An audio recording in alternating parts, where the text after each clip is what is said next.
What's going on, Crimson Tide fans? Chris Daughtery here with the Alabama Football Report by Chat Sports. Coming up on today's show, I want to talk about something that really pissed me off yesterday. House Settlement Leader Steve Berman blasted both Donald Trump and Nick Saban after, quote, unneeded self-involvement after Nick Saban met with the president about issues around NIL and just college football in general right now. This came after the Wall Street Journal reported that Donald Trump is considering an executive order that could, quote, increase scrutiny, whatever that means, on NIL after meeting with Nick Saban. This is what the Hagens Berman law firm put out. This is what their statement about the meeting between Nick Saban and Donald Trump. He said, attorneys at Hagens Berman, representing a class of hundreds of thousands of current and former college athletes in a pending historic $2.78 billion settlement with the NCAA, including a revenue-sharing provision worth at least $20 billion, say talk of an executive order and 11th-hour self-importance from University of Alabama ex-football coach Nick Saban is unmerited and unhelpful. While he was a coach, Saban initially opposed NIL payments to athletes,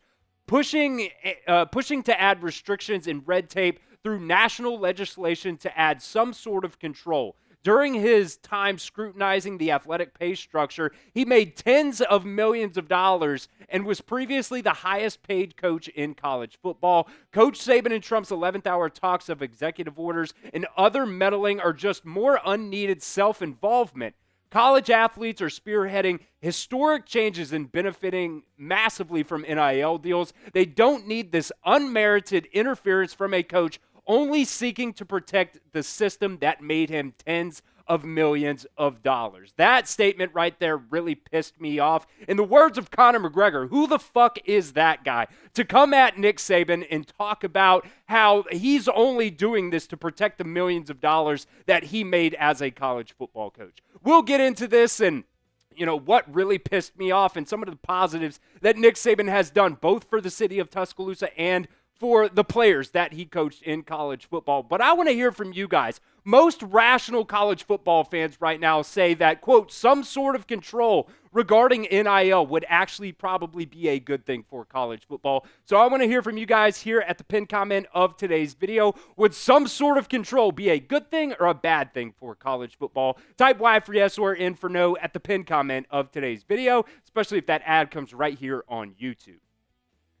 Now, to me, this is just top-tier gaslighting. We just went through an entire college football season, an entire year, really, since Nick Saban retired, of pundits on TV calling for Nick Saban to lead the charge on fixing NIL and college football just as a whole. You watch College Game Day. You watch Pat McAfee, ESPN. At one point or another, somebody has asked Nick Saban to be the leader that college football needs right now. And also, going back to that statement, Nick Saban has never been against NIL. He has said that there needs to be structure. He did say that rolling out NIL, how they did, with no structure, would lead to more issues. And guess what, guys? He was absolutely right. Most reasonable college football fans would agree that some level of control could actually help the current state of college football right now. It is absolutely outrageous that somebody, I would assume from a collective, can go through back channels, whatever that means, to contact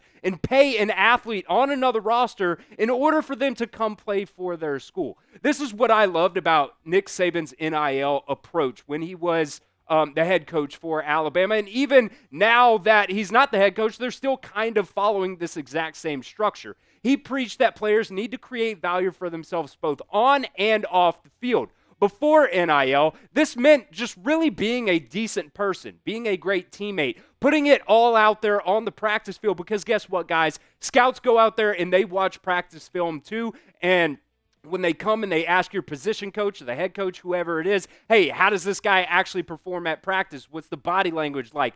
They tell those guys exactly, what's going on at practice as well, and that can affect your draft stock through that draft process. It was being a great special teams player, because that can make or break guys getting on an NFL roster for some of these guys. Alabama offers what I think is one of the best name, image, and likeness opportunities in the country right now. It actively teaches athletes how to build their own brand. Think back to when you guys first heard the term name, image, and likeness. What did you think of? You thought of guys like Bryce Young getting endorsements from Nissan, Dr. Pepper, BMW, Jalen Milroe's multi-year NIL deal with Roback.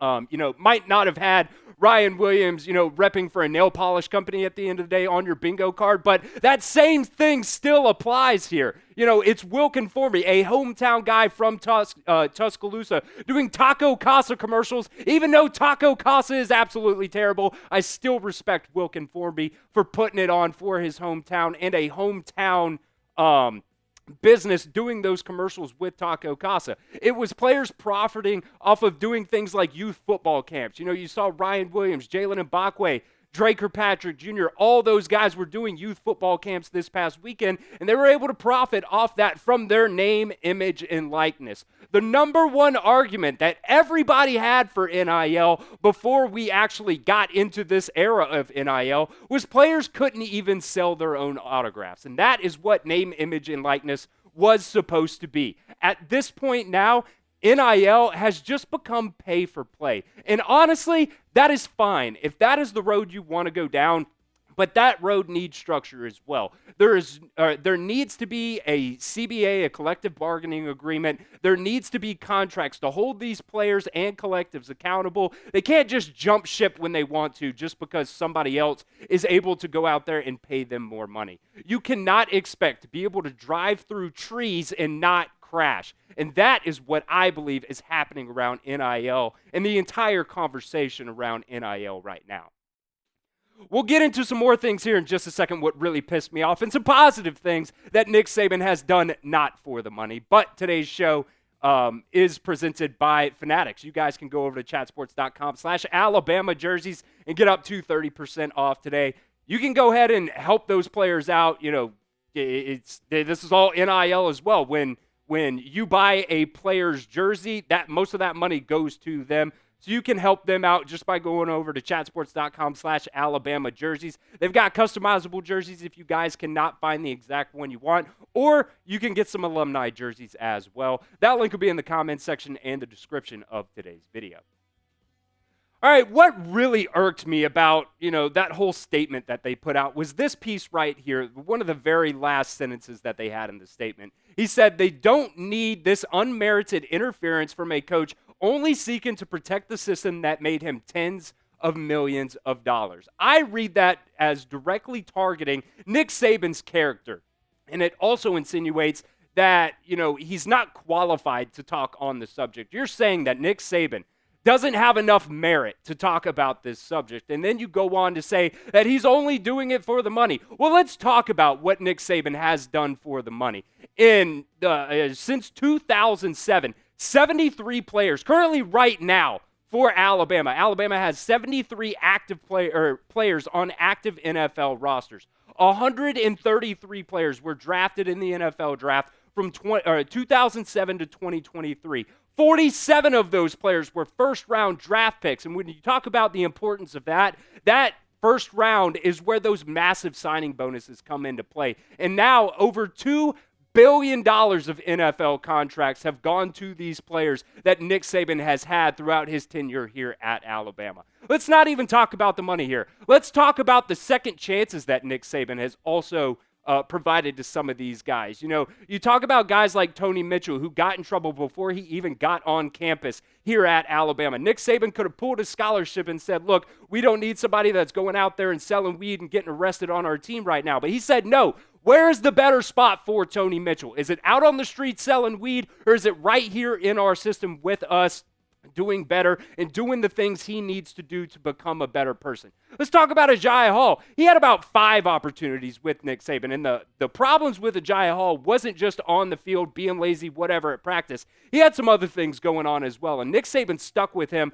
for as long as he possibly could. Let's even bring up a guy like Mac Jones. He had a DUI as well in college. Nick Saban could have said, look, we don't want, anybody making these, terrible decisions, going out there driving under the influence. No, he let Mac Jones do what he had to do, handle things internally, and ended up being a first-round draft pick and a Heisman finalists as well. You guys remember Cam Robinson getting arrested back in 2016. He was charged with possession of a controlled substance, illegal possession of a firearm, and a possession of a stolen gun. That is a felony charge. And what did Nick Saban do? He handled that internally. He did not kick him off the team. He faced internal discipline and later became a first-round NFL draft pick. Nick Saban is arguably one of the greatest leaders and developers of young men that we have ever seen in our lifetime. And you want to talk about other things, what he's done for the community as well. This is the impact statement straight from the Knicks Kids Foundation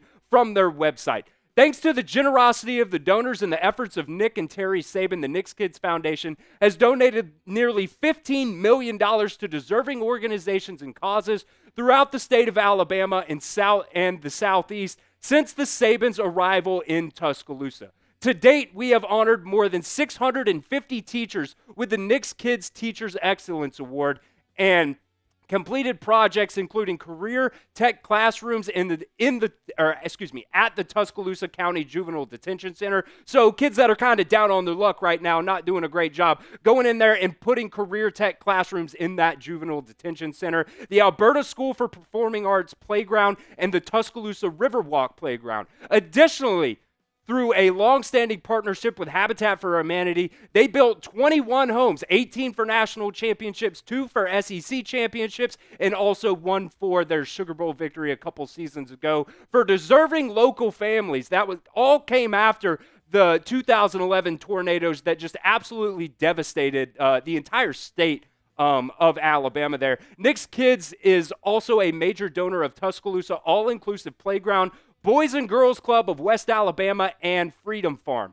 The Saban's Legacy Project, the Saban Center, a project that will elevate education and combine STEM programs and the arts to provide a unique and interactive learning experience for children in West Alabama.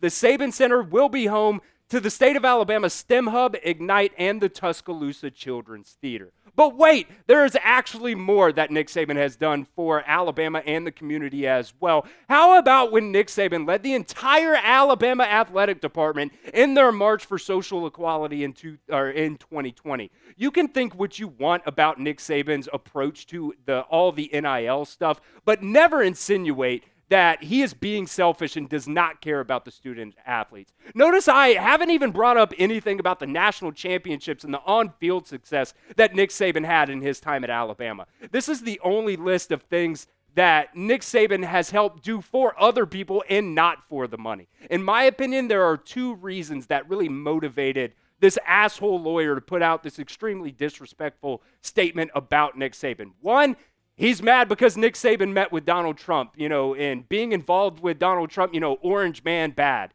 Or number 2, I would assume, I'm not a lawyer, so I really don't know, the inner workings of all this stuff, but I would assume that if some sort of executive action were to be taken, that might nullify this entire settlement right now for Mr. Steve Berman, and his law firm would lose a ton of money if that were to happen. Because make no mistake about it, while he's vilifying Nick Saban for making tens of millions of dollars as a head football coach and the greatest college football coach of all time, this guy is also set to make, or his law firm anyways, is set to make tens of millions, if not hundreds of millions of dollars by litigating this settlement. So they're not litigating. This is straight from their statement, the largest antitrust class action settlement in history. They are not doing that pro bono. They are not doing that for free. So you can spare me all this holier-than-thou bullshit statement about Nick Saban, saying that his help is unmerited and unhelpful, because nobody has ever done more positives for student athletes than Nick Saban has in his time at Alabama and his time just in general as a football coach. Make sure you guys are subscribed right here to the Alabama Football Report. I will go to bat for Nick Saban 365 days, 7 days a week. So do not miss out. Make sure you guys hit that sub button and stay locked into some Alabama football news.